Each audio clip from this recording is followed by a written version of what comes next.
தேவனது கிருபையினால கடந்த வாரம் நம்ம தேவனது அன்பை குறித்து பார்த்தோம். தொடர்ந்து ஒரு சில வாரங்கள் நாம் கர்த்தருடைய அன்பை குறித்து அதிகமான காரியங்களை நம்ம கற்றுக்கொள்கிறோம். சபையாக நமக்கு அது அவசியமானதாக இருக்கிறது.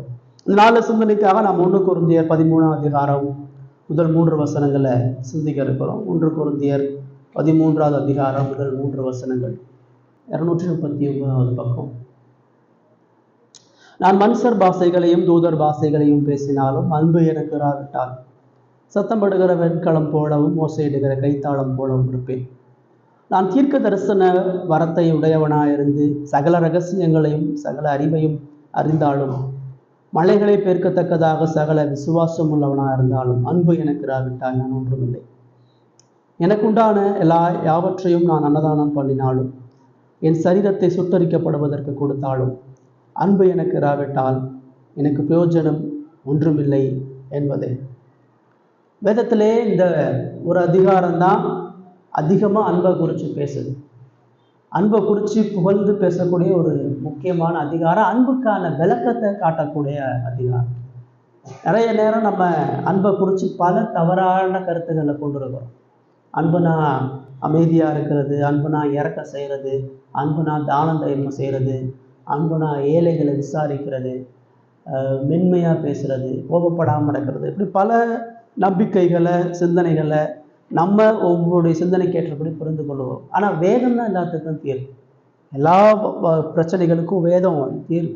ஆனால் இப்போ வேதத்திலிருந்து அன்பை குறித்து சில அடிப்படையான குணாதிசயங்களை நம்ம பார்க்க இருக்கோம். இன்னைக்கு இந்த 13ஆம் அதிகாரத்தில் முதல் 3 வசனம். எப்பயுமே ஒரு பகுதியை படிக்கும் பொழுது அது யாருக்கு எழுதப்பட்டது, யார் எழுதுனா, எந்த சூழ்நிலையில் எழுதுகிறாங்க, என்ன சொல்ல வர்றாங்கன்றது ரொம்ப முக்கியம். இப்போ இந்த நிருபம், கொரிந்தியர் நிருபம் அப்போஸ்தலன் ஆகிய பவுலால் கொரிந்து சபைக்கு எழுதப்படுது. இந்த கொரிந்து சபையை நீங்கள் பார்த்தீங்கன்னா பைபிள்லையே ரொம்ப பலவீனமான சபை இந்த கொரிந்து சபை தான். பைபிள்லையே அதிக சண்டை போடுற சபை இந்த கொரிந்து சபை தான். பைபிள்லையே அநேக குழப்பங்கள் உள்ள சபை இந்த கொரிந்து சபை தான். இந்த சபைக்கு ஆராதனையில் பிரச்சனை, ஊழியங்களில் பிரச்சனை, சகோதர அன்பில் பிரச்சனை, திருவிருந்தில் பிரச்சனை, திருமணத்தில் பிரச்சனை, பாலியல் ஒழுக்கத்தில் பிரச்சனை, சொத்து தகராறு இருக்குது. பல பிரச்சனைகள் இந்த சபையில் நிரம்பி இருக்குது. இந்த கொரிந்து பட்டணமே பல வழிபாடு, பல கலாச்சார மக்கள் வாழக்கூடிய ஒரு பட்டணம். ரோமுடைய தலைநகரமாக அந்த காலத்தில் ரொம்ப பிரதானமாக ரோம பேரரசுக்கு மிக முக்கியமான பட்டணம். நிறைய துறைமுகங்கள், வாணிப வியாபாரங்கள், பெரிய அரசாங்க அதிகாரிகள், ராஜாக்கள் எல்லாம் சுற்றுலாத்தலம் மாதிரி போகிற இடம் கொரிந்து பட்டணம். இந்த கொரிந்து பட்டணம் அநேக விக்கிரக வழிபாடுகள் கொண்ட பட்டணம், நிறைய கோவில்கள் உள்ள ஒரு பட்டணம். இந்த கொரிந்து பட்டணத்தில் அநேக விபச்சார பாவங்கள் நிரம்பி இருக்கக்கூடிய ஒரு பட்டணம். இதெல்லாம் நீங்கள் இந்த நிருபத்தை வாசிக்கும் பொழுது நீங்கள் கவனமாக பார்க்கலாம்.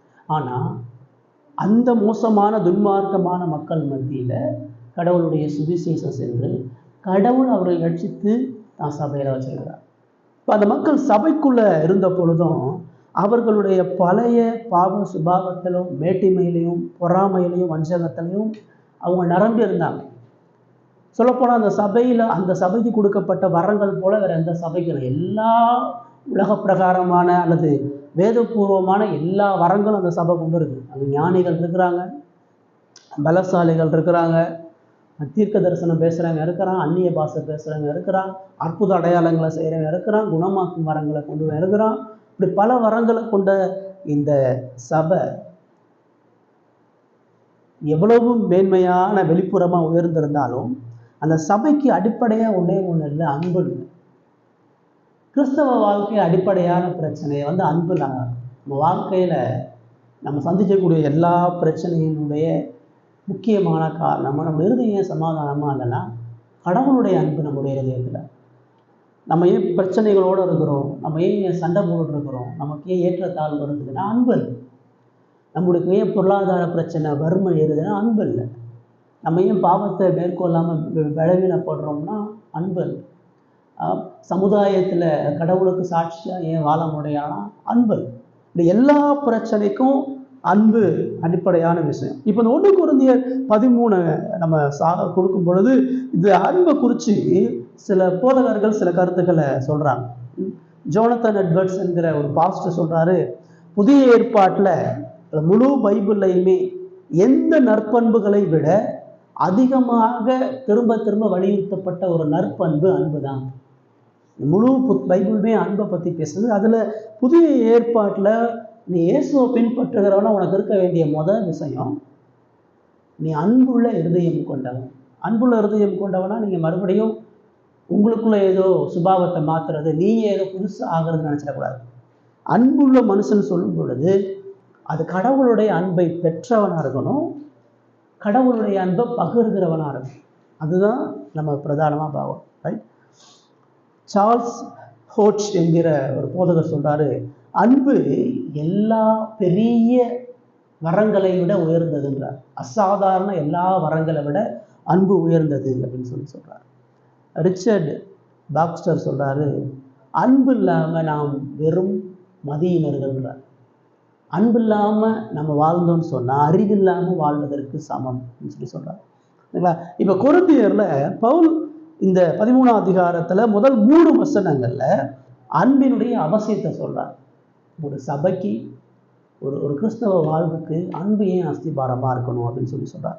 4-7 வசனங்களில் அன்புடைய கேரக்டரை சொல்கிறார், அன்புடைய தன்மை எப்படிப்பட்டதுன்னு சொல்கிறார்.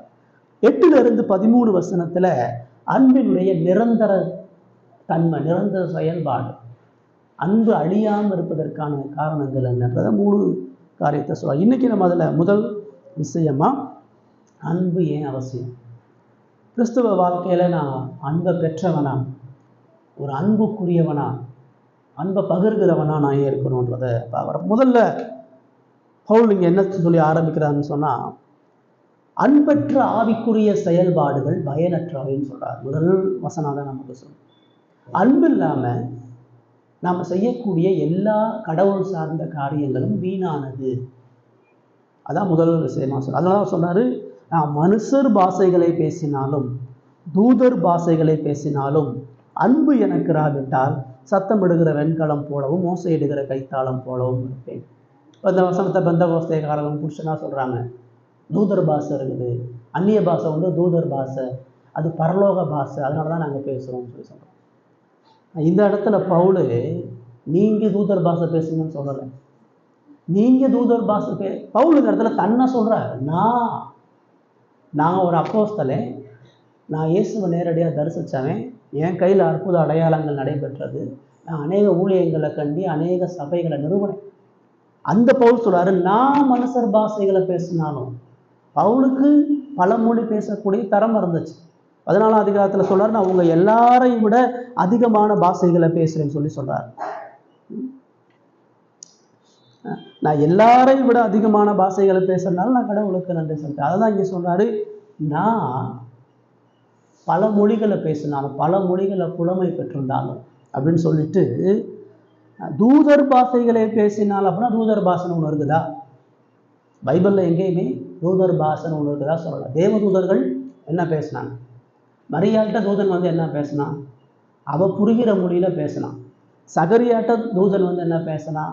யோசிப்பட்ட என்ன பேசினாங்க? பழைய ஏற்பாட்டில் கர்த்தருடைய தூதனாக வரும்பொழுது என்ன பேசினாங்க? மனிதர்கள் புரிந்து கொள்ளுகிற மொழிகளை பேசினான். தூதர்களுக்கு தனியாக ஒரு மொழி இருந்தால் பைபிள் நம்ம எங்கேயுமே சொல்லுவோம். ஆனால் இந்த இடத்துல பவுல் சொல்லும் பொழுது, ஒருவேளை நான் மனுஷன பாஷையெல்லாம் கடந்து பரலோகத்தில் தூதர்களுக்கு ஒரு பாஷை, அந்த தூதர் பாஷையை நான் பேசினாலும் ஒரு உயர்வாக சொல்கிறார். நான் அமெரிக்காக்கே போனாலும் நான் என் பழக்க வழக்கத்தை விட மாட்டேன்னா நான் அமெரிக்காவுக்கு போயிட்டேன்னு அர்த்தம்.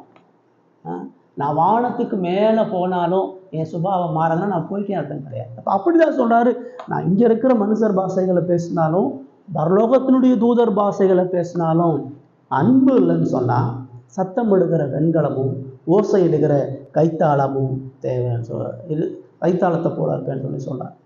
இப்போ இந்த கொரிந்து சபைக்கு பிரதானமாக என்ன சொல்கிறாரு? உனக்கு ஒன்றே ஒன்று தேவை, உனக்கு தேவன் மீதான அன்பு தேவை. இந்த சபை இறையல்ல, நடைமுறை ஊழியங்களில், சமுதாய வகுப்புகளில், ஆவிக்குரிய வரங்களில் கடுமையாக பிளவுபட்டிருந்த சபை. எனக்கு இப்போ 100 பாஷை தெரியும், எனக்கு 6 பாஷை தெரியும், நான் தான் அற்புத அடையாளம் பண்ணுறேன், நான் பேதுருவால் அழைக்கப்பட்ட ஊழியக்காரன், நான் பவுலால் அழைக்கப்பட்ட ஊழியக்காரன், நான் அப்போவால் அழைக்கப்பட்ட ஊழியக்காரன், நான் பெரியவன், நான் சிறியவன் என்ற பல பாகுபாடுகள் இந்த சபையில் இருந்துச்சு. அதனால அவர் சொல்றாரு, 12ஆம் அதிகாரம் ஃபுல்லாக நீங்கள் வாசித்து பார்த்தீங்கன்னா, கிறிஸ்து தலையாக இருக்கா, நாம் எல்லாம் அவயவங்களாக இருக்கிறோம். இயேசுக்குள்ளாக நாம் எல்லாம் ஒவ்வொரு அவயவமாக இருக்கிறோம். அதனால நமக்குள்ள கனவீனமானவைகள் தான் கனத்துக்குரியவதாக இருக்குதுன்னு சொல்றார். அப்படி சொல்லி முடிச்சுட்டு கடைசியாக 12 அதிகாரம் கடைசியில், இப்படி இருக்கிற முக்கியமான வரங்களை நாடுங்கள், இன்னும் அதிக மேன்மையான வழியையும் உங்களுக்கு காண்பிக்கிறேன். வரங்களை விட மேன்மையான வழி ஒன்று இருக்குது, அதை சொல்றேன்னு சொல்லிட்டு தான் இங்கே அன்பை குறித்து அவர் பேசுகிறார். 1 கொரிந்தியர் 13 சொல்லப்பட்ட இந்த அன்பினுடைய குணாதிசயம் சொல்றாரு, 4-8 அன்பு நீடிய சாந்தம் உள்ளது, அன்புக்கு பொறாமல்ல, அன்பு தன்னை புகழாது. இதெல்லாம் ஒவ்வொரு கிறிஸ்தவனுக்கும் கொரிந்து சபையில் ஒவ்வொரு மனிதனுக்கும் அடிப்படையா இருக்க வேண்டிய பேர். இப்போ ஏன் இதில் எழுதுறாருன்னு சொன்னா, இந்த இடத்துல அன்புன்னு வர்ற எல்லா இடத்துலையும் உங்க பேரை போட்டு வாசிப்பாரு. நான் அந்த இடத்துல அன்புன்னு வர்ற இடத்துல என் பேரை போட்டு வாசிச்சா இது எனக்கு எப்படி இருக்குது? அப்போ ஒரு ஆசிரியர் பாருங்களேன், 4வது வசனம், மார்க்கு நீடிய சாந்தமும் தயவும் உள்ளவர், மார்க்குக்கு பொறாமல் இல்லை, மார்க்கு தன்னை புகழ மாட்டார், மார்க்கு இருமாப்பா இருக்க மாட்டார், மார்க்கு அயோக்கியமானதை செய்ய மாட்டார், தற்பொழிவை நாட மாட்டார், சினமடைய மாட்டார், தீங்கு நினைய மாட்டார், அநியாயத்தில் சந்தோஷப்படாமல் சத்தியத்தில் சந்தோஷப்படுவார், சகலத்தையும் தாங்குவார், சகலத்தையும் விசுவாசிப்பார், சகலத்தையும் நம்புவார், சகலத்தையும் சகிப்பார். எப்படி இருக்குது? இந்த சிரிக்கிறாங்க பாருங்க பின்னாடி. எனக்கு இதை பார்த்தா சிரிப்பு தான் வரும். இப்படிலாம் இருக்குமா? நான் இப்படிலாம் நம்ம இருக்கிறோமா? இதில் நம்ம பேரை போட்டு வாசிச்சா என்ன இருக்குதோ அதுதான் நாம். இப்போ நமக்கே தெரியுது இந்த குணாதிசயத்தில் ஒன்று கூட நம்மக்கிட்ட இல்லை, இதில் இருக்கிற எதுவுமே நம்மக்கிட்ட இல்லை. அப்புறம் எப்படி நான் கிறிஸ்தவனா வாழ முடியும்? அப்புறம் எப்படி நான் கடவுளுக்கு பயந்து வாழ முடியும்? இந்த பகுதியில் அவர் சொல்றார், இதெல்லாம் நீ இருந்தால் தான்பா நீ அன்பு உள்ளவன்றாரு. ஆனால் நான் என்ன உத்து பார்க்கும்பொழுது இதில் எதுவுமே என்கிட்ட இல்லையே, இல்லை எதுவுமே உங்ககிட்டையும் கிடையாது. அப்புறம் எப்படி இந்த அன்பினுடைய காரியங்களை நம்ம செயல்படுத்துறது? இது நம்மளை ஆறுதல் படுத்தக்கூடிய உற்சாகப்படுத்தக்கூடிய பகுதி இல்லை, நம்மளை பயமுறுத்தக்கூடிய பகுதி இதுதான். நம்மளை ஆராய்ஞ்சு பார்க்கக்கூடிய பகுதி இதுதான். நம்ம எவ்வளவு கீழான ஒரு நிலையில் இருக்கிறோம், நம்முடைய இறுதியை எவ்வளோ கரைபடினதுன்றதை பார்க்குறதுக்கு இதெல்லாம் இதெல்லாம் உங்கள் பேர் எடுத்து போட்டு வாட்சை பார்த்தீங்கன்னா தான் நீங்கள் எந்த நிலையில் இருக்கீங்கன்றதை புரிஞ்சுக்கொள்ள முடியும். முதல்ல அவர் சொல்கிறாரு, இப்படி தேவனுடைய அன்பு இல்லாமல் எனக்கு என்ன வரங்கள் இருந்தாலும், நான் என்ன கடவுளுடைய பணியை செஞ்சாலும் அன்பு இல்லைன்னு சொன்னால் வெண்கலத்தை சத்தமிடுகிற வெண்கலம். இப்போ நிறைய ஸ்கூலில் பார்த்தீங்கன்னா ஒரு வெண்கல ஒரு தட்டு பிளேட் மாதிரி வச்சுருப்பாங்க. ஸ்கூலில் அந்த வெண்கலத்தில் சவுண்ட் அடித்தா தான் சத்தம் நல்லா கேட்கும். Tongue tongue tongue tongue sound எடுத்தாங்க. அந்த காலத்தில் ஒரு செய்தியை நாட்டுக்கு அறிவிக்கிறதுக்கு அந்த வெண்கலத்தில் தான் சவுண்டு கொடுப்பாங்க. சில பொழுதுபோக்கு இடங்களில், மார்க்கெட் பிளேஸில், வியாபார இடத்துல இந்த வெண்கலத்தில் சத்தத்தை எழுப்புவாங்க. இப்போ அந்த சத்தம் எதுக்கு கொடுக்குறான், ஏன் கொடுக்குறான் அப்படின்லாம் தெரியாது. அது வெறுமனே ஒரு சத்தமாக ஒரு அட்டென்ஷன் திருப்புறதுக்கு தான் இருக்கும், நம்மளை ஒரு காரியத்தை நோக்கி திருப்புறதுக்காக தான். அவர் சொல்கிறாரு, நான் தேவன் மீது அன்பு இல்லாமல், இந்த அன்பினுடைய குணாதிசயம் இல்லாமல் நான் என்ன பாசையை பேசினாலும், எவ்வளவு காரியங்கள் நான் கடவுளுக்காக செஞ்சாலும், அந்த சத்தமிடுகிற வெண்கலம், சத்தமிடுகிற வெண்கலம் புரியாது. அதனால் எந்த பிரயோஜனம் இல்லை. அடுத்து சொல்கிறாரு, ஓசையிடுகிற கைத்தாளம். எரிச்சல் கைத்தாளன்றது கையில் வச்சு தட்டக்கூடிய ஒரு இசைக்கருவி. அதை ஒழுங்காக ராகத்தோடு தட்டாமல் சும்மா டக்கு டக்குன்னு தட்டினோம்னா அது எரிச்சலை உண்டாகும். இப்போ நான் கடவுளுக்கு முன்பாக அன்பற்றவனா ஆவிக்குரிய கடமைகளை செய்யும் பொழுது நான் இப்படிதான் இருக்கிறேன். அடிப்படையாக தேவன் கிறிஸ்து எனக்கு கொடுத்த அன்பு என் சுபாவத்திலையும் என்னுடைய நடைமுறை வாழ்க்கையிலையும் வெளிப்படாமல் நான் கடவுளுக்காக செய்யக்கூடிய எந்த ஆவிக்குரிய கடமைகளும் என்னை ஒரு பொழுதோ பிரயோஜனம் உள்ளவனாக ஆக்காது அப்படின்றத அவர் அங்கே சொல்றார். அன்பு இல்லாமல் செய்யக்கூடிய எந்த ஆவிக்குரிய செயலும் அது எவ்வளோ பெருசாக இருந்தாலும் கடவுளுடைய காதுக்கு அது இறைச்சலாக இருக்குதுங்க. நீ அன்பு இல்லாமல் செய்கிற எல்லா கிறிஸ்தவ கடமையும் கடவுளுக்கு சத்தமிடுகிற வெண்கலத்தை போல, ஓசையிடுகிற கைத்தாளத்தை போல எரிச்சலை கொடுக்கிறதாக இருக்கிறது. ஜோனத்தன் எட்வர்ட்ஸ் சொல்றாரு, நாம் எவ்வளவு திறமைசாலிகளாக இருக்கிறோம் என்பதல்ல முக்கியம், நாம் எவ்வளவு தேவனை நேசிக்கிறோம் என்பதுதான் முக்கியம். தேவன் இடத்துல எவ்வளவு அன்புள்ளவர்களாக இருக்கிறோம் என்பதுதான் முக்கியம். என்ன செய்யப்பட்டாலும் அனுபவிக்கப்பட்டாலும், நான் என்ன பெரிய காரியங்கள் கடவுளுக்காக செஞ்சாலும் என் இருதயம் கடவுளோட ஒன்று இல்லைன்னு சொன்னான், கடவுளுடைய அன்புடைய இருதயம் ஒன்று இல்லைன்னு சொன்னா, நான் செய்யறத எதுவுமே அர்த்தம் இல்லை அப்படின்னு சொன்னான். இப்போ முதல்ல பவுல் அந்த சபைக்கு சொல்றாரு, அந்த சபையினுடைய பிரச்சனைக்கு சொல்றாரு, நீ சர்ச்சைக்கு வர்ற, நீ சபையில் நிறைய அந்நிய பாஷை பேசுகிற, தீர்க்க தரிசனம் சொல்கிற, அற்புத அடையாளங்களை சொல்கிற, நிறைய ஆவிக்குரிய வரங்களை வச்சுருக்கிற, மக்கள் அதிகமாக இருக்கிறான், எல்லாம் இருக்குது. ஆனால் இதில் எதுவுமே இயேசுவினுடைய அன்பு மையமாக இல்லை. இயேசுவினுடைய அன்பு எங்கே வெளிப்படுது, இயேசுவினுடைய அன்பு இங்கே எங்கே பகிர்ந்து கொடுக்கப்படுகிறதாக இருக்கிறதுன்றதை அவர் பிரதானமாக அங்கே சொல்கிறார். இதில் நமக்கு பிரதானமாக நம்ம என்ன கற்றுக்கணும்னு சொன்னால், நம்முடைய நடைமுறை வாழ்க்கையில் கடவுளுக்காக நம்ம செய்கிற ஜெபம், கடவுளுக்காக நம்ம செய்யக்கூடிய வேத வாசிப்பு, கடவுளுக்காக நம்ம வருகிற ஆராதனை, கடவுளுக்காக நம்ம படக்கூடிய ஐக்கியம், கடவுளுக்காக நம்ம கொடுக்குற காணிக்கை, கடவுள் நமக்கு ஏற்படுத்திய வட்டிய குடும்பம், நம்ம சுற்றியுள்ள ஜனங்களுக்கு நாம் கடவுளுடைய சுவிசேஷத்தை அறிவிக்கக்கூடிய காரியம், ஊழியர் செய்யக்கூடிய காரியம், இது எதுலையுமே இயேசுவை போல அன்புள்ள இருதயம் கொண்டு நம்ம செய்யலன்னு சொன்னால் அது எல்லாமே யூஸ்லெஸ். நம்ம என்ன நினைக்கிற, கடமை நல்லா செய்யணும்னு பார்க்கும். நான் ஜெபம் பண்ணிட்டேன், நான் நல்ல கிறிஸ்தவன், நான் பைபிள் வாசிச்சிட்டேன், நான் சரியாக இருக்கிறேன், நான் ஆராதனைக்கு கரெக்டாக வர்றேன், நான் சபையில் வேலை செய்கிறேன், இதெல்லாம் நீங்கள் செய்கிறதில்ல, அது வேற.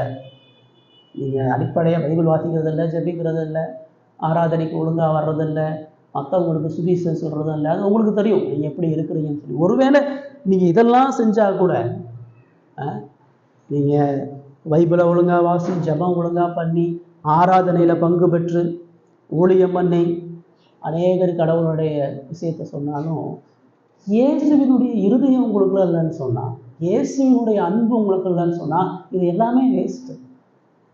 நான் என்ன ஆராதனைக்கு வந்தாலும், என்ன ஜெபம் பண்ணாலும், என்ன பைபிள் வாசித்தாலும், என்ன மக்களுக்கு இயேசுவினுடைய அன்பை பகிர்ந்து கொண்டாலும், இயேசுவுக்கும் எனக்குமான அந்த இருதயம் பிடிப்பு இருக்குதா? என் இருதயத்தில் இயேசுவினுடைய அன்பு எவ்வளோ நெருங்கி இருக்கிறது?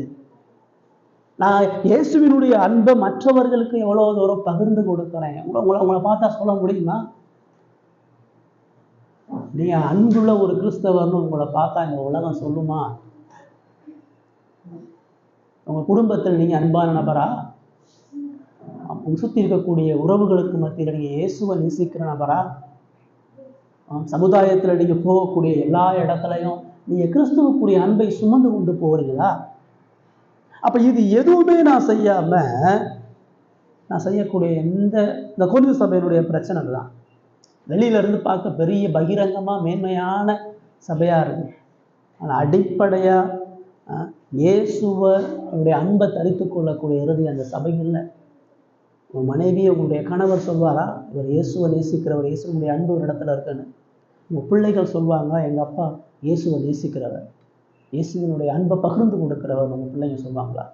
உங்கள் உறவுகள் சொல்லுவாங்களா? நீங்கள் பார்க்கக்கூடிய நபர் சொல்லுவாங்க, சபை சொல்லுமா?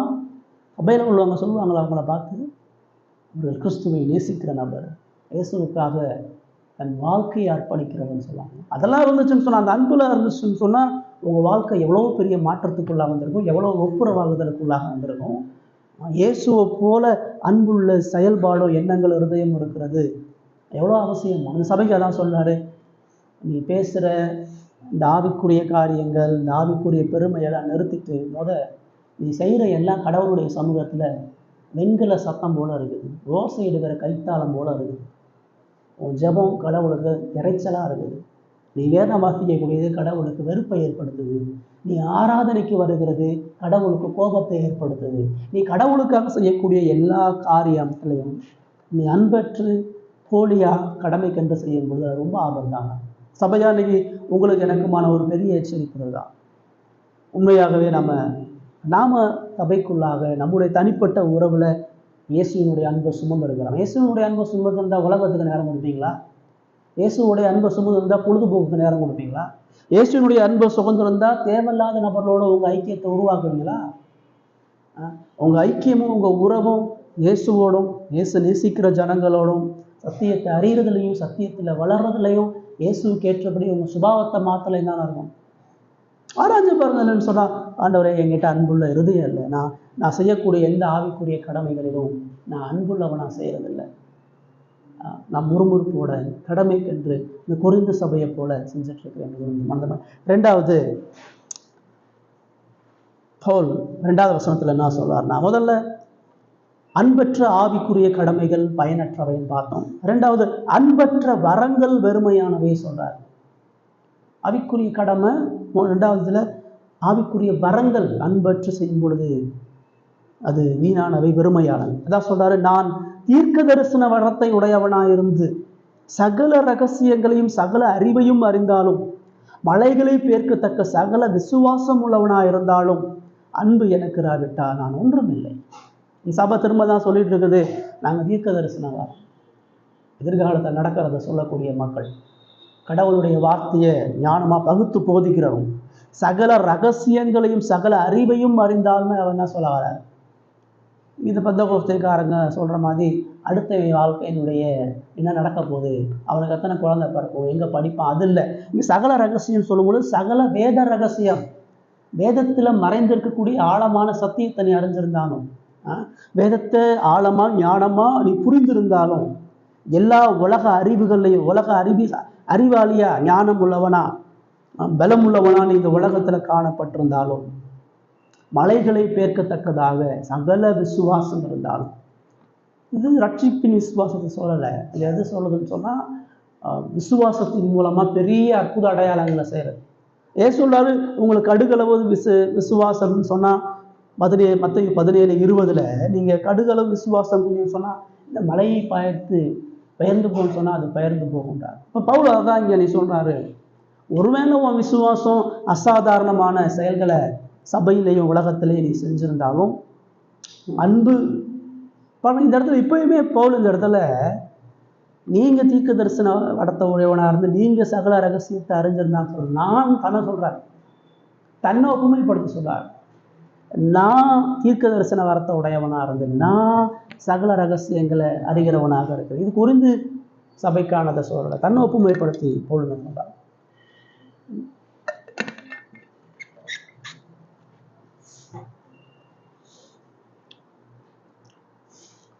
பெரிய விசுவாச வாழ்க்கை கொண்டவனா இருந்து நீ அன்பால தூண்டப்படாம இருந்தவன்னு சொன்னா உன்னை ஒன்றும் இல்லாமல் ஆக்குதுன்றார். உனக்கு கொடுக்கப்பட்ட வரமோ, உனக்கு கொடுக்கப்பட்ட அறிவோ, உனக்கு கொடுக்கப்பட்ட விசுவாசமோ, உனக்கு கொடுக்கப்பட்ட ஆவிக்குரிய ஞானமோ உன்னை அன்பு இல்லாதவனை ஆக்குச்சுன்னு சொன்ன, அதனால உனக்கு எந்த பயனும் இல்லை. ஆவிக்குரிய வரங்களை பெற்றிருந்தவன் எவ்வளோ பெரிய சாதனைகளை புரிஞ்சாலும், அவன் பின்னாடி திரள் கூட்டம் போனாலும், அவன் பல சபையை உருவாக்கினவனாக இருந்தாலும், அவன் நூற்றுக்கணக்கான ஏழைகளை போஷிக்கிறவனாக இருந்தாலும், எத்தனை சமுதாய நல்ல காரியங்கள் அவன் செய்கிறவனாக இருந்தாலும், அவனுக்குள்ளாக கிறிஸ்துவினுடைய அன்பு இல்லாமல் போனோன்னு சொன்னால் அது கடவுளுக்கு முன்பாக எந்த மதிப்பையும் கொண்டிருக்காது. அதான் அப்படிப்பட்ட எல்லாம் செஞ்சாலும் அன்பு இல்லாவிட்டால் நான் ஒன்றும் இல்லைன்னு சொல்லி சொல்கிறார்.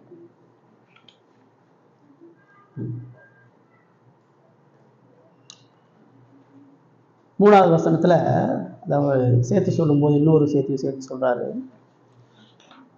2:3 எனக்கு உண்டான யாவற்றையும் அன்னதானம் பண்ணினாலும், என் சரீரத்தை சுட்டரிக்கப்படுவதற்கு கொடுத்தாலும் அன்பு எனக்கு இராவிட்டால் எனக்கு பிரயோஜனம் ஒன்றும் இல்லைன்னு சொல்லி சொல்கிறார். என்னுடைய உலகத்தில் இருக்கக்கூடிய என்னுடைய எல்லா உடைமைகளையும் நான் 100% மற்றவங்களுக்கு கொடுத்தாலும், நான் ஒரு பெரிய தியாக பலியாக என்னை பலியிட்டாலும் அன்பு இல்லைன்னு சொன்னால் எனக்கு ஒரு பிரயோஜனம் இல்லை அப்படின்னு சொல்லி சொல்கிறார்.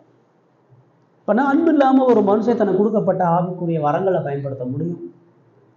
ஒரு மனுஷன் நல்ல தாளந்துள்ளவனா, நல்ல உதவி செய்கிறவனா, கொடுக்கிறவனா, பிரசங்கிக்கிறவனா, ஊழியம் பண்ணுறவனா, அநேகரை தம் பக்கம் இயக்கக்கூடிய எல்லா காரியங்களை பெற்று வந்தும் அவன் கிறிஸ்துவினுடைய சுபாவத்தையும் தன்மையை கொண்டுராதவனா போனான்னு சொன்னான். அதனால அவனுக்கு எந்த நன்மையும் இல்லைன்னு சொல்லி சொன்னான். இயேசு இதை ஒரு ஓமானமாக சொல்கிறார். மத்தேயு 10ஆம் அதிகாரத்தை நீங்கள் பார்த்தீங்கன்னு சொன்னால் 17 இருந்து 22 வசனம். மத்தேயு 10ஆம் அதிகாரம் 17 22 வசனம். ஒரு ஐஸ்வர்யமான வாலிபன்ட்ட ஆண்டவர் பேசுறார்.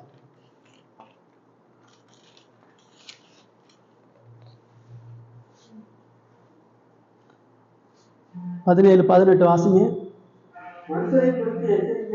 10ஆவது அதிகாரம் மார்க் சுவிசேஷம் 10ஆம் அதிகாரம், மார்க் 10ஆம் அதிகாரம் 17-18.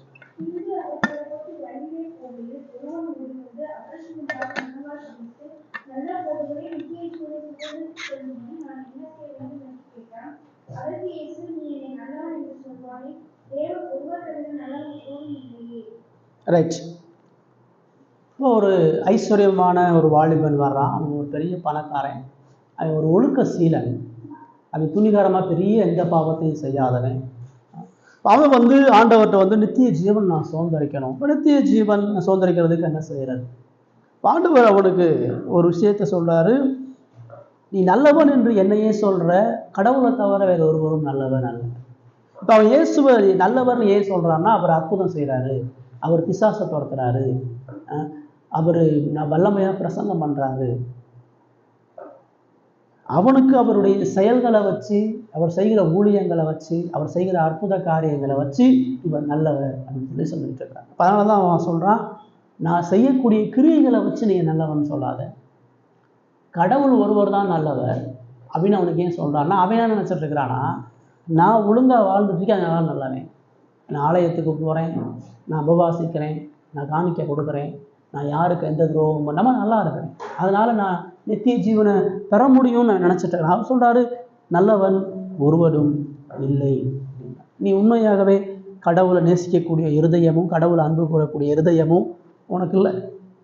நித்திய ஜீவனை பெறணும்னு சொன்னா 10 கட்டளையில அவனுக்கு சொல்றாரு, நீ விபச்சாரம் பண்ணாத, கொலை செய்யாத, பொய் சொல்லாத. இப்போ இங்க என்ன சொல்ல வராரு? நித்திய ஜீவனை பெறணும்னு சொன்னா உன் சகோதரனை அயலனை நேசிக்கக்கூடிய இருதயம் உனக்கு இருக்கணும், நீ கடவுளை நேசிக்கிறவனாகவும் இருக்கணும், உன்னுடைய பாவத்தை உணர்கிறவனா இருக்கணும், சக மனிதனிடத்தில் அன்பு கூறுகிறவனாக இருக்கணும். அதுதான் ஹோல் பாயிண்ட் அவனுக்கு சொல்றான். அவன் நான் அப்படி இல்லை அப்படின்னு அவன் சொல்றான். அவன் என்ன சொல்றான்? 20 வசனத்துல என்ன சொல்றான்?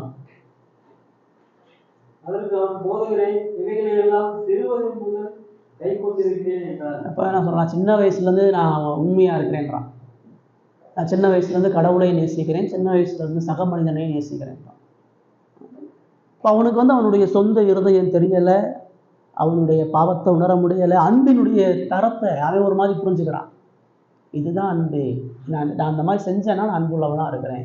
அவனுடைய செயல்களை வச்சு அவன் அன்பை இடம் போடுறான். ஆண்டவர் சொல்றாரு, நீ செயல்களை வச்சு அன்பை இடம் போடாத, உன் சுபாவத்தையும் இருதயத்தையும் வச்சு உன்னுடைய அன்பை இடம் போடுன்றத அவனுக்கு தொடர்ந்து அவனுடைய அன்பின் தரத்தை நிரூபிப்பதற்கு தேவன் அவனுக்கு சோதனையை கொடுக்கிறார். ஒவ்வொரு நியாயப்பிரமாணத்தினுடைய கட்டளையும் அன்பினுடைய கட்டளை. அவன் எவ்வளவு தூரம் தேவனையும் கடவுளையும் நேசிக்க வேண்டும். நீ கொலை செய்யாதன்னு சொல்லும் பொழுது இன்னொருத்தனுடைய உயிரை பாதுகாத்து அன்பு கூறணும்னு சொல்றாரு. விபச்சாரம் செய்யாதன்னு சொல்லும் பொழுது என்னுடைய பாலியல் விஷயங்களை நீ தூய்மையா பாதுகாத்து அன்பு கூறணுன்றத அவர் சொல்றார். அவன் சொல்றான், என் வாழ்நாள் முழுவதும் நான் அன்புல சரியா இருக்கிறேன் அப்படின்னு சொல்லி அவன் சொல்லிட்டு இருக்கான். நம்ம என்ன நினைச்சிட்டு இருக்கிறோம்? நான் அன்பான ஒரு மனுஷன் நம்ம நினைச்சிட்டு இருக்கிறோம். எனக்குள்ள அன்பு இருக்குது, நான் கொஞ்சம் அன்பு உள்ளவனா இருக்கிறேன், என்கிட்ட கொஞ்சம் அன்பின் சுபாவம் இருக்குது, நான் ரொம்ப மோசமானவனா இல்லை, நான் கொஞ்சம் பொறுமை உள்ளவனா சாந்தம் உள்ளவனா இருக்கிறேன், நம்ம இவனை போல நினைச்சிட்டு இருக்கிறோம். ஆண்டவர் சொல்றாரு, அது அப்படி இல்லை அப்படின்னு சொல்றாரு. நம்முடைய அன்பில்லாத இருதயங்களுக்காக நம்ம மனம் திரும்ப வேண்டிய நிலையில இருக்கோம். நம்முடைய மனம் திரும்புதல் முதல்ல எங்க ஆரம்பிக்கணும்னா, நம்முடைய செயல்கள் அல்ல, நம்முடைய கேடான இருதயம் சரியில்லை, நம்முடைய இருதயத்துல அன்பின் சுபாவங்கள் இல்லை, கிறிஸ்துவ போல தேவனை போல நேசிக்கக்கூடிய அன்பு இல்லைன்றதை உணர்ந்து முதல்ல அதை மாற்றணும். இயேசுவை போல நேசிக்கிறது தான் நியாய பிரமாணத்தினுடைய அடிப்படையும் சாராம்சமாக இருக்கிறது. இயேசு அவனுக்கு அதான் அந்த இடத்துல சொல்றாரு, 21 அவர் சொல்றாரு, என்ன சொல்றாரு? இயேசு அவனை பார்த்து, அவனிடத்தில் அன்பு கூர்ந்து, உன்னிடத்தில் ஒரு குறை உண்டு, நீ போய் உனக்கு உண்டானவைகளை விற்று தரித்திரருக்கு கொடு, அப்பொழுது பரலோகத்தில் பொக்கிஷம் உண்டாருங்கிறார். இப்போ இயேசு அவனை சொல்கிறாரு, அவன் சரியில்லைன்றாரு, அவன் அன்பு கூறன்றாரு, ஆனால் அவன் நான் கரெக்டாக இருக்கிறேன்றான். அந்த இடத்துல இயேசு அவனிடத்தில் அன்பு கூர்ந்தாருன்னு சொல்லி, அவ்வளவு சுயநீதி உள்ள ஒரு மனுஷன், அவ்வளவு அன்பற்ற ஒரு மனுஷன், அவ்வளவு கடவுளுடைய வார்த்தையை அறிந்திருக்கிறேன்னு சொல்லி மாய்மாலமாக இருக்கிறவனை இயேசு அன்பு கூறுகிறாருன்னு சொல்லி, யாரை நேசிக்க முடியாதோ, யார் துணிகரமாக இருக்கிறானோ, யார் எதிரியாக இருக்கிறானோ, இயேசு அவரிடத்தில் அன்பு கூர்ந்தார் அப்படின்ற ஒரு விஷயத்தை தேவன் அங்கே முன்னிலைப்படுத்துகிறத நம்ம இயேசுக்கிட்ட இருந்து அந்த அன்பினுடைய சுபாவத்தை நம்ம கற்றுக்கொள்ளணும். ஏன் சொல்கிறாரு, உன் இருதயம் மக்களிடத்துல உண்மையா இல்லை, ஏன்னா நீ பணத்தை நேசிக்கிறவனா இருக்கிற. உன் இருதயம் கடவுள்கிட்ட உண்மையா இல்லை, ஏன்னா நீ பொருளாசை பிடிச்சவனா இருக்கிற. உன் இருதயத்தினுடைய அன்பினுடைய சோதனை. அவன் சொன்னா நான் கடவுளை நேசிக்கிறான், சகோதரனை நேசிக்கிறேன்றான். ஏசுக்கு அவனுக்கு டெஸ்ட் பண்றாரு. நீ கடவுளை நேசிக்கிறேன்னு சொன்னா உன் இருதயம் கடவுள்கிட்ட இருக்குதா, பணத்துல இருக்குதா? நீ கடவுளை நேசிக்கிறேன், நீ சக மனிதனை நேசிக்கிறேன்னு சொன்னா உன் பணத்தை சக மனிதனுக்கு கொடுக்க முடியாதபடி உன் இருதயம் கடினப்பட்டு இருக்கிற. கடவுள் உனக்கு கொடுத்துருந்துக்கத ஏழைகளுக்கு பகிர்ந்து கொடுக்கணும்னு நியாயப்பிரமாணம் சொல்லுது. எல்லாத்தையும் நீ ஒருவனை அனுபவிக்க முடியாது, நியாயப்பிரமாணத்தில் ஒரு கோரிக்கை இருக்குது. ஒரு யூதனா அவன் அதை செய்யலை, அவனுடைய அன்பு உண்மையானதல்ல, போலியானதல்ல, அவன் மாய்மாலமான ஒரு அன்பு நிலையில் இருக்கிறான்றதை இயேசு அவனுக்கு எடுத்து காட்டுகிறார். நம்முடைய உண்மையான பிரச்சனை, நம்ம அன்புக்கு ஒரு வரம்பை வைக்கிறோம், அன்புக்கு ஒரு கட்டுப்பாட்டை வைக்கிறோம், அன்புக்கு நமக்கு ஒரு சுய புரிதலை வைக்கிறோம். இந்த ஐஸ்வர்யமான வாலிபனை விட அன்பு குறித்து வேதம் என்ன சொல்லுது, தேவன் என்ன சொல்லியிருக்கிறார்ன்றது தான் முக்கியமான விஷயம். நமக்கு கொடுக்குறவங்களுக்கு நம்ம கொடுக்க தயாராக இருக்கிறோம், நம்மளை அன்பு கூறுங்கோ நம்ம திரும்ப அன்பு கூற தயாராக இருக்கிறோம். அது உண்மையான அன்பு இல்லை. இயேசு எப்படி துரோகியையும் துன்மார்க்கனையும் மதியினையும் பாவம் செய்கிறவனையும் கலகம் செய்யணும் செய்கிறானோ அப்படிப்பட்ட அன்பை கூறுகிறது தான் உண்மையான அன்பு. பவுலுக்கு இந்த அன்பு இருந்ததா? இந்த நிருபத்தை எழுதுகிற பவுல் அன்புள்ளவராக இருந்தாரா? பவுல் இந்த இடத்துல அந்த அன்பு தன்னிடத்துல இல்லைன்றதுக்காக தான் இதையும் அவர் எழுதுறார். தன்னையும் சேர்த்து தான் அவர் இங்கே சொல்றார். பவுல் தனது சொந்த பாவ இருதயத்தை நன்றாக கற்றுக்கொண்டு சொல்றார், நான் இவ்வளவு ஆவிக்குரியங்களை கொண்டு இருந்தாலும் என்கிட்ட அன்பு இல்லைன்னா நான் ஒன்றும் இல்லாத, நான் இவ்வளவு ஆவிக்குரிய கடமைகள் செஞ்சாலும் ஊழியங்களை செஞ்சாலும் நான் தேவனுடைய அன்பு இல்லைனா, நான் எனக்கு இருக்கிறத எல்லாத்தையும் சுத்தரிக்க கொடுத்தாலும் அன்பு இல்லைன்னு சொன்னால் நான் ஒன்றும் இல்லாத ஒரு மனுஷன் அப்படின்னு சொல்லி அவர் அங்கே சொல்கிறார். பவுலை போல ஆவிக்குரிய வரங்களை கொண்ட மனுஷன் இல்லை. பவுலுக்கு தீர்க்க தரிசன வரம் இருந்துச்சு, அற்புதம் செய்கிற வரம் இருந்துச்சு, பாஷைகள் பேசுகிற வரம் இருந்துச்சு, வேத அறிவு இருந்துச்சு, விசுவாசத்தில் பலம் உள்ளவனாக இருந்தான், அடிகள்லையும் மரணத்திலையும் அவமானங்களையும் தன்னை ஈடுபடுத்துறதுக்கு தயாராக இருந்தான். ஆயிரம் சொல்கிறான், அது எல்லாம் இயேசுவின் மீதான அன்பு இல்லைன்னு சொன்னால் அது ஒன்றத்துக்கும் உதவாது அப்படின்னு சொல்லி அவர் சொல்கிறார். அப்போ அன்பு இல்லாமல் நான் எவ்வளோ பெரிய ஆவிக்குரிய வரங்களை பெற்றிருந்தாலும் அது ஒரு பொழுதோ பிரயோஜனப்படாது. அதை நம்ம உணர்றோமா? நம்முடைய வாழ்க்கையில் முதல்ல நம்ம கடமைகளை அன்பற்று செய்கிறது ஆபத்து. ரெண்டாவது நம்ம கொடுக்கப்பட்ட திறமைகளை, நம்ம கொடுக்கப்பட்ட ஆவிக்குரிய வரங்களில் அன்பற்று செய்கிறதும் ஆபத்தான ஒன்று. இது சபையில் நீங்கள் கடவுளுக்காக செய்யக்கூடிய காரியம், அது மனித புகழ்ச்சிக்காகவும் மனிதனை எதிர்பார்த்தோ செஞ்சீங்கன்னு சொன்னால் அது யூஸ்லெஸ். என் காணிக்கை கொடுக்கும் பொழுது நான் அப்படி கொடுத்துட்டா கடவுளை என்னை ஆசீர்வதிப்பாருன்னு சொன்னீங்கன்னா அது யூஸ்லெஸ். அது அன்பு நிமித்தமாக கொடுக்குறது. இன்னைக்கு சபைகளில் எல்லாம் பார்த்தீங்கன்னா இது எல்லாமே ஒரு வியாபாரம், பிஸ்னஸ் தான். ஆராதனை நடத்துகிறவன் வியாபாரத்துக்காண்டி ஆராதனை நடத்துகிறான், மக்களிடத்துலேருந்து எதையாச்சும் பெற்றுக்கொள்ளணும். ஆராதனைக்கு போகிறவன் அவன் கையிலேருந்து எதையாச்சும் பெற்றுக்கொள்ளணுக்காண்டியே போகிறான். எல்லா இடத்துலையும் சுய இச்சைகளையும் சுயநலங்களையும் மேலோங்கி இருக்கிறத வேதம் நமக்கு எச்சரிக்குதுன்றதை ஒரு போது நம்ம மறந்துடக்கூடாது.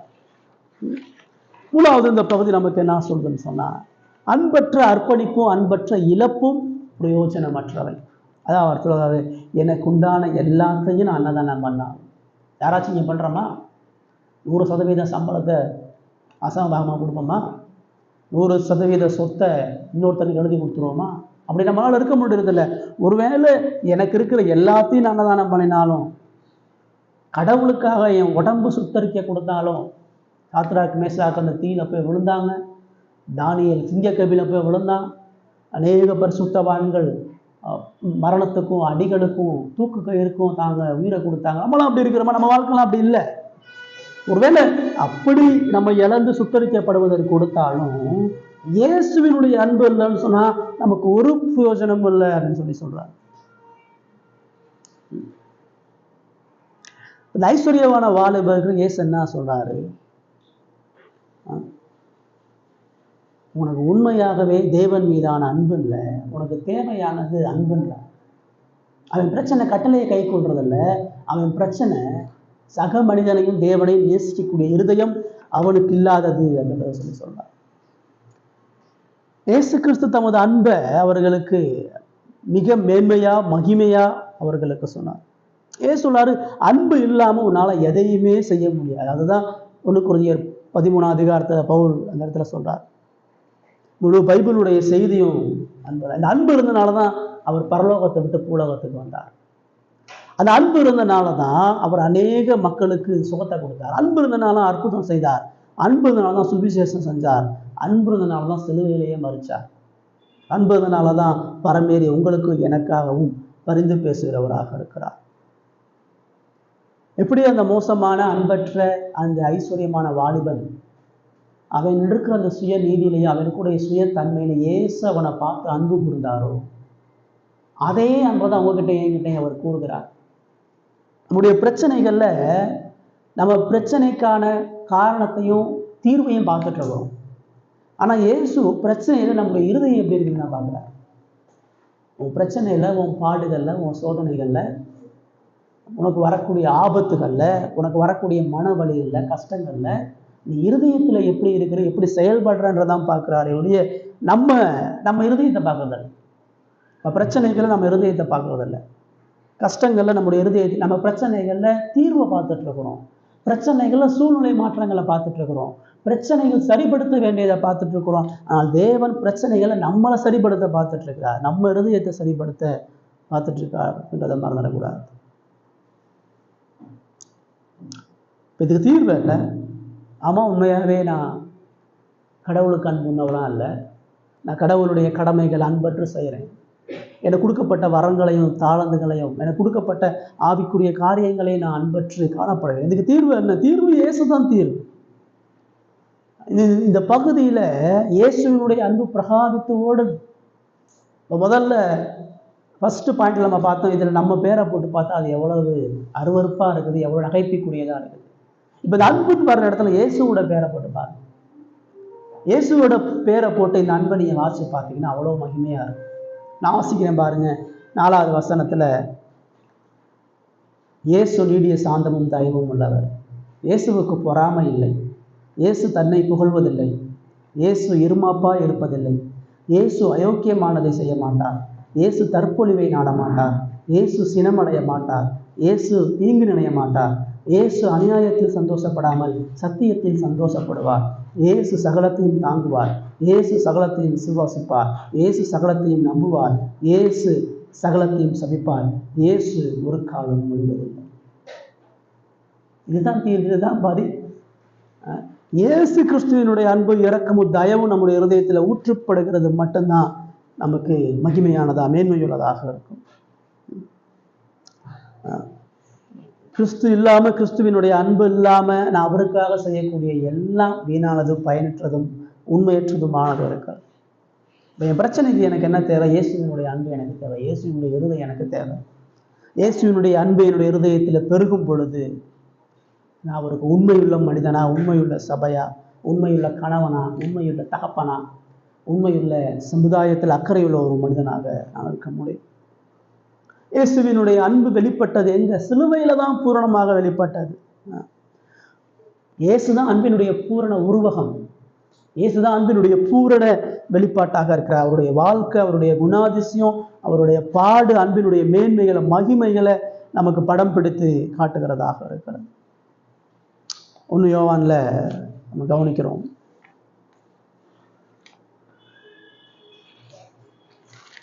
1 யோவான் 4ஆம் அதிகாரத்துல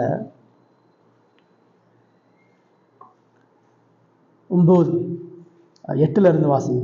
8ல இருந்து 10. 1 யோவான் 4, 8ல இருந்து 10.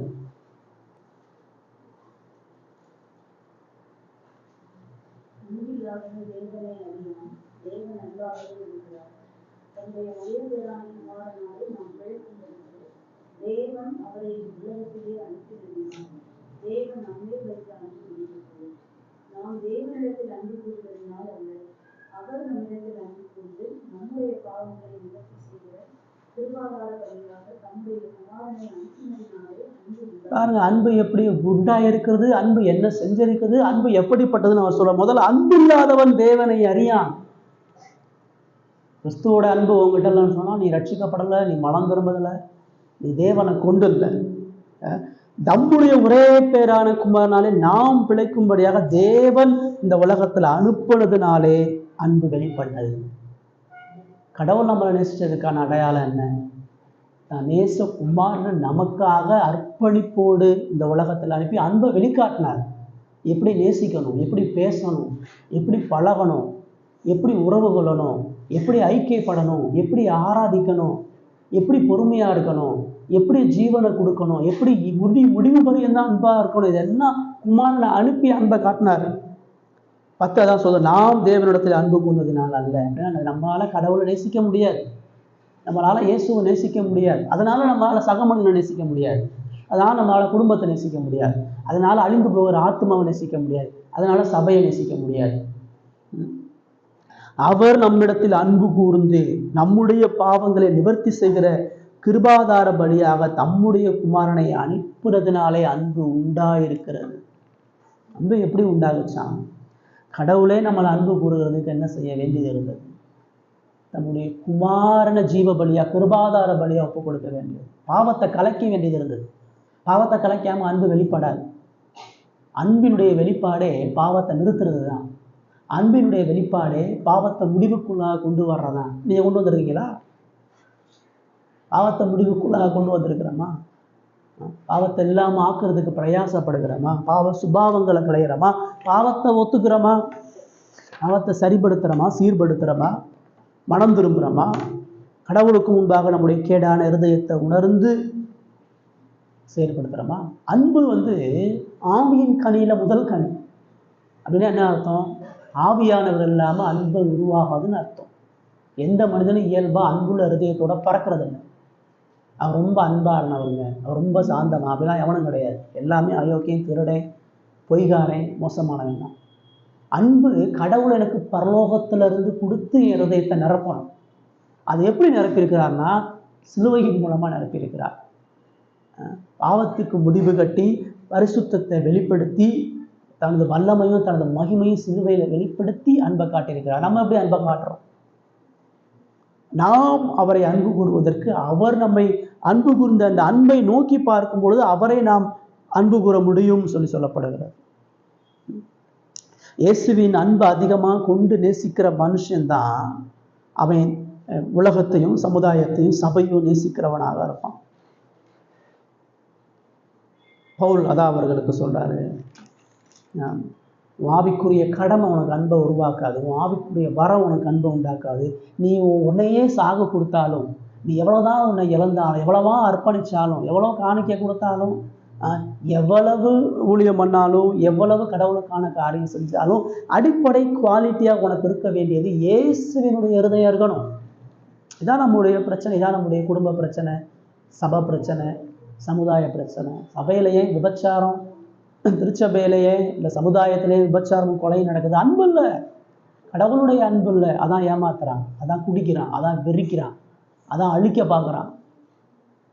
இந்த கொரிந்து சபையில் ஏன் பிளவு, இந்த கொரிந்து சபையில் ஏன் பாலியல் பிரச்சனை, இந்த கொரிந்து சபையில் ஏன் சந்தேகம், இந்த கொரிந்து சபையில் ஏன் அநேக ஏற்றத்தாழ்வுகள் இருக்குது? ஒன்றே ஒன்று, அவன்கிட்ட உண்மையாக இயேசுவினுடைய அன்பு. உங்களுக்கு எனக்கும் ஆண்டவர் சொல்ல வர்றதுக்கு அதுதான். நீங்கள் நானும் மாற்றம் அடையணும், நீங்களும் நானும் சபையாக கடவுளுக்கு பயந்து பிரியமாக வாங்கன்னு சொன்னால் இயேசுடைய அன்பின் இருதயம் உங்களுக்கு அங்கே இருக்கு. நம்ம சார்ந்து இருக்கக்கூடிய குடும்ப உறவுகளையும், நம்ம சார்ந்து இருக்கக்கூடிய சபை மக்களையும், நம்ம சார்ந்து இருக்கக்கூடிய சமுதாயத்தையும் கிறிஸ்துவினுடைய அன்பை வெளிக்காட்டுகிறவர்களாக அதுக்கு நான் இயேசுவை நேசிக்கணும். இயேசுவை நேசிக்கிறதுக்கு இயேசுவுக்கு நேரத்தை கொடுக்கணுமே, இயேசுவோட அதிகமாக காலத்தை செலவழிக்கணுமே. வாழ்க்கை ஃபுல்லாக அவரோட தான் நான் வாழ போகிறேன், நித்தியத்துக்கும் நான் போய் இயேசுவோட தான் இருக்க போகிறேன். இந்த உலகத்தில் இயேசு உடல்லே இந்த உலகத்தில் டிவியோடையும் செல்ஃபோனோடையும் தேவையில்லாத மனுஷனோட ஐக்கியப்பட்டு இயேசுவோட இருக்கேன் அப்படி சொல்ல முடியும்? இயேசுவோட இருக்கிறேன்னு சொன்னால் அவரை விட்டு பிரியாத ஜெப சிந்தை, அவரை விட்டு பிரியாத இருதயம், அவரை குறித்து துதிக்கிறது, பாடுறது, வாசிக்கிறது, கற்றுக்கொள்ளுகிறது, வளர்றது, இது எல்லாம் தான் இயேசுவினுடைய சுபாவத்துக்கு. நான் யாரோட ஐக்கியப்படுறனோ அவங்கள போய் தான் பேசுவேன். என் குழந்தை என் வீட்டுக்குள்ளேயே இருக்கிறனால என்னை போல தான் செயல்படும், என்னை போல தான் பேசும், நான் செய்கிறதெல்லாம் அது செய்யும். அப்போ நான் இயேசுவோட நெருங்கிக்கிட்டே இருந்தால் மட்டும்தான் அவரை போல பேச முடியும், அவரை போல அன்பு செலுத்த முடியும், அவரை போல சகிக்க முடியும், அவரை போல மரண பரியந்தம் அன்பு கூற முடியும். இப்போ முதல்ல கடவுளுடைய சமூகத்தில் நம்முடைய இருதயத்தை உற்றுக்கொண்டு, இன்னைக்கு நம்ம அன்புடைய அர்த்தத்தை பார்க்கல, அன்புடைய தன்மையை பார்க்கல, அன்பு இல்லைன்றதை பார்க்கணும். இந்த முதல் 3 வசனம் உங்ககிட்ட அன்பு இல்லை, உனக்கு தேவை அன்புன்ற சபையா உங்களுக்கு எனக்கு தேவை இந்த அன்பு தான் தேவை. இயேசுவினுடைய அன்பு நமக்கு தேவை. அந்த அன்பு நம்முடைய இருதயத்தில் இருக்கும் பொழுது அந்த அன்பை நம்ம பகிர்ந்து கொடுக்க முடியும். அந்த அன்பை பகிர்ந்து கொடுக்கும்பொழுது பிரச்சனை சரியாயிடும். அந்த அன்பை பகிர்ந்து கொடுக்கும் பொழுது ஐக்கியம் பலப்படும்.